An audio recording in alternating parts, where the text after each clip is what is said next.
नमस्कार मैत्रिणींनो, तर आज आपण बनवणार आहोत कच्च्या कैरीचं चटपटीत तोंडाला पाणी सुटेल असं लोणचं। तस आता चालू आहे आंब्याचा सीजन आणि कितीही नाही म्हणणारा असला तरी तो आंब्याची किंवा कैरीची एक फोड खाल्ल्याशिवाय राहू शकणारच नाही आणि कच्ची कैरी म्हटलं तर कोणाच्या तोंडाला पाणी येणार नाही। चला तर इथे आपण आंब्याचं लोणचं कच्च्या कैरीचं लोणचं बनवायला घेणार आहोत। तर इथे मी एक कैरी घेतलेली आहे, स्वच्छ धुवून घेतलेली आहे। त्यानंतर मी या कैरीचे बारीक अशा फोडी करून घेणार आहे।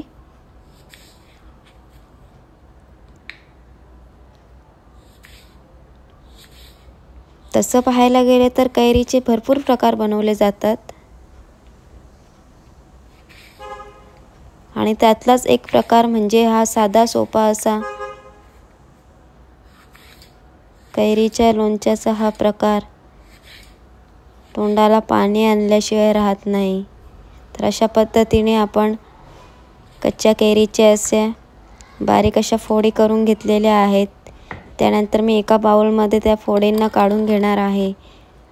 त्यानंतर मी त्यामध्ये टाकणार आहे मीठ, टाकणार आहे अर्धा चमचा, त्यानंतर पाव चमचा घरगुती मसाला, त्यानंतर पाव चमचा धना जिरा पावडर, पाव चमचा काश्मीरी लाल मिरची पावडर, पाव चमचा साखर, त्यानंतर पाव चमचा चाट मसाला, त्यानंतर एक चमचा आपल्याला त्यामध्ये तेल ॲड करून घ्यायचं आहे। तुम्ही तेलाऐवजी तुम्ही पाणीसुद्धा यामध्ये ॲड करू शकता, पण तेलामुळे या लोणच्याला जसा दिसायला जेवढा सुंदर दिसतो त्याप्रमाणे पाणी टाकल्यानंतर नाही एवढा दिसायला सुंदर दिसणार।